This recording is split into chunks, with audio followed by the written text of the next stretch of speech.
Hello, second graders. Welcome back to art.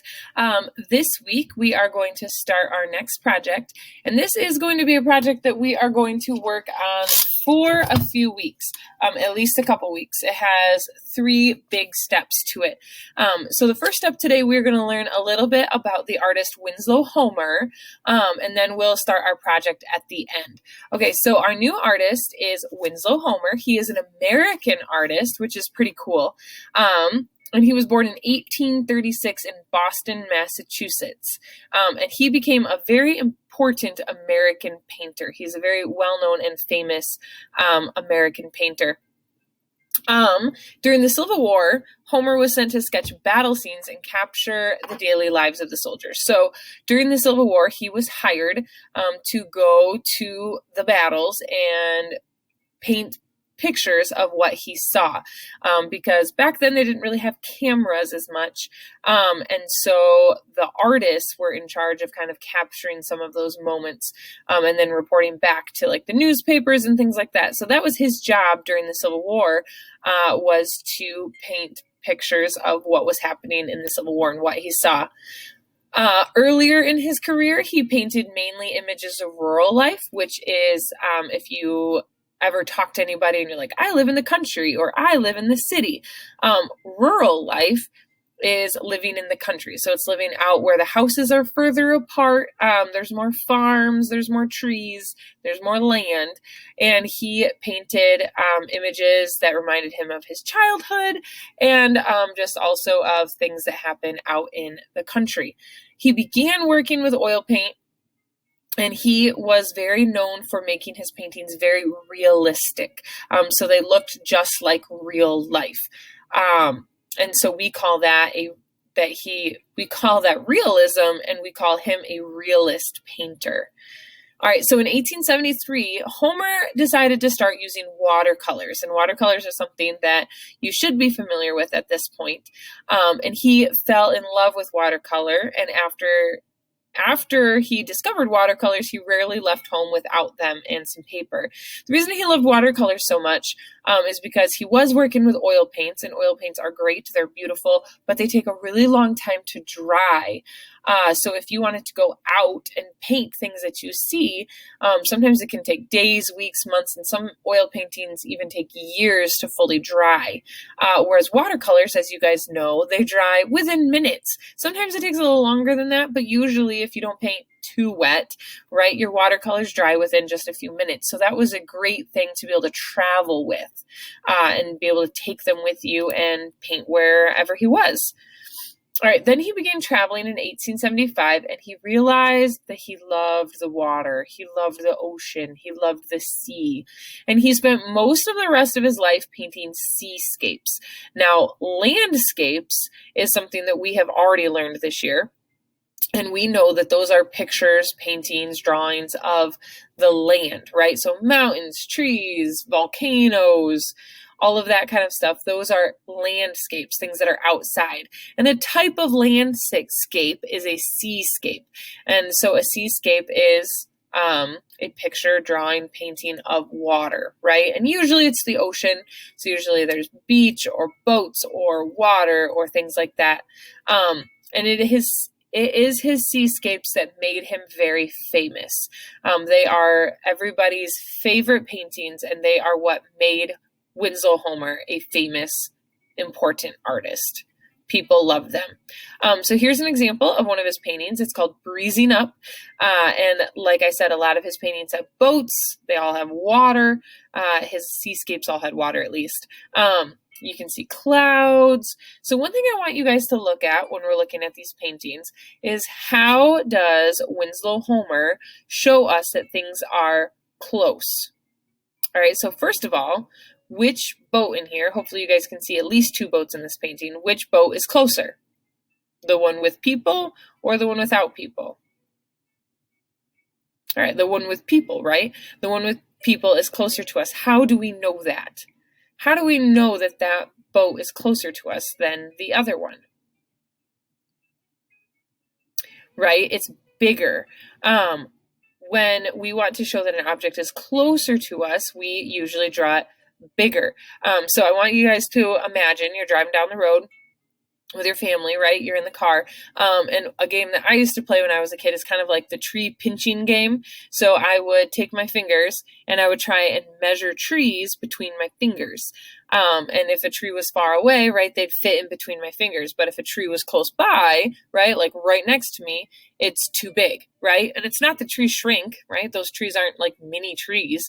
Just as they get farther away, they appear like they're smaller. And it's the same thing with everything, right? Houses, buildings, boats, trees, everything. When they're further away from us, they appear smaller. And so Winslow Homer was a realist painter, so he wanted to paint things realistically. He wanted to paint things that looked like real life. And so he used a lot of those tricks that are in everyday life, right? So when he painted boats and he wanted them to be far away, he painted them smaller. When he wanted to show that a boat was closer to us, he painted it bigger. Also, objects at the bottom of our page is usually things that are closer to us. And as you go up the page, things get further away. Also, things close to us, we can see more detail, right? So think of that tree again, right? If you're standing right next to a tree, you can probably see bark and leaves and maybe a bug or a squirrel crawling up it, right? But if a tree is a mile down the road, you can't really even see individual leaves. You definitely can't see bark, and you're probably not going to see a squirrel, right? So things that are close to us, we can see more details, right? Things that are farther away, you can't see as many details. Things are simpler. So if you take a look at these two boats again, right? The boat in the distance, that's a long ways away, all you can see are the sails and kind of the bottom of the boat. Whereas this sailboat that is close to us, we can see the people, we can see what they're wearing, we can see the rudder on the back of the boat, you can see the strings holding the sails up. We can see a lot more detail when things are close to us. So keep that in mind when we are working on our projects today, because that's something that you are going to need to do. All right, this is another painting. This one is called Key West. And if you've ever been to Florida, at the bottom of Florida, there are these little islands, a chain of islands called Keys, the Florida Keys. And towards the end of that chain of islands is Key West. And so this is where Winslow Homer was when he painted this picture. He painted this picture of a boat that he saw in Key West. Okay, so we can clearly see that this big white boat is what's closest to us, right? Can you see the island that's far away? Yeah. How many palm trees are on that island? 3, right? So that's about all we can see, right? We can tell that they're palm trees, we can tell that it's probably an island, and we can tell that it's far away. But that's all we can tell. We can't see coconuts on the trees. We can't see really anything else. So we know that that island with those palm trees is a long ways away, whereas this boat is anchored right in front of us, right? We look like maybe we're on a dock, or maybe we're in a boat right beside this boat. It's much closer to us. Okay. So here is our project. We are going to be painting ocean scenes just like Winslow Homer. We are going to be painting seascapes. So you need to be able to show that some objects are close to us and some are far away. So you're going to have to draw some objects that are close, so they're going to be bigger, more detailed towards the bottom of our page. And then you're going to have some things that are further away, maybe like a volcano or a tree or another boat. So those things you need to show are farther away. All right, so before you get started, the first step is actually going to be just to draw our seascapes. So you are going to want to hold your paper landscape, right? So this way, not this way. This is the way we hold it when we're doing portraits. We're going to hold it the wide way for doing our seascape today. And think about some things that might be in a seascape. What things might be included in a seascape? So some of the students and I made a list today of different things that we might see in a seascape. So things like sea creatures, right? So you can also show things that are underwater for this project. I know Winslow Homer didn't do that, but I think it's kind of a fun thing to do. So if you want to draw things that are underwater and above water, you can.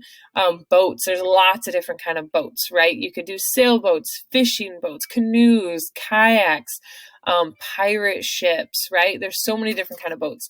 Lighthouses, right? Lighthouses are important. They help guide the boats back around so that they don't run into the land. Sunsets, sunrises, right? Think of how you can do the sky. Maybe it's going to be cloudy. Maybe it's going to be a sunrise. You could do underwater things like coral and seaweed. You can do above water things like palm trees, driftwood, seashells, pebbles. You can do things underwater again, like octopus, submarine squid, sea sponges, kelp. I'm not sure what sugarcane has to do with seascapes, but one of my students came up with that one today. Crabs, sharks, sand, right? Pebbles. You could have a diver. There's a lot of different things that you guys can include in this. One thing that Winslow Homer generally included, right, were sharp rocky cliffs and water and waves and palm trees. And he liked to show the power and the strength and the scary side of the ocean and the water. But yours does not have to be, right? Yours can be whatever you want. So remember, this is just step one. This is just going to be pencil and paper. So don't worry about any fancy art supplies today. Just pencil, paper, draw out your scene, draw out your seascape, make lots of details. Don't leave a lot of open space. Make sure that you have some objects that are bigger, that are closer to you, and make sure you think about objects that you want to show that are far away. And remember, we show that they're far away by making them smaller and less detailed. And then next week, we are going to add the paint. So if you do not have your watercolor paints from me yet, please contact me and I'll drop them in the office for you and you can come pick them up. Unless you have watercolor paints at home, then that is fine too. But just a warning, a heads up, we are going to be doing watercolors next week. This week we're just drawing, just pencil and paper, but next week we will be painting these. So make sure that you are prepared for that. Alrighty guys, I think that's it. I'll talk to you guys next week.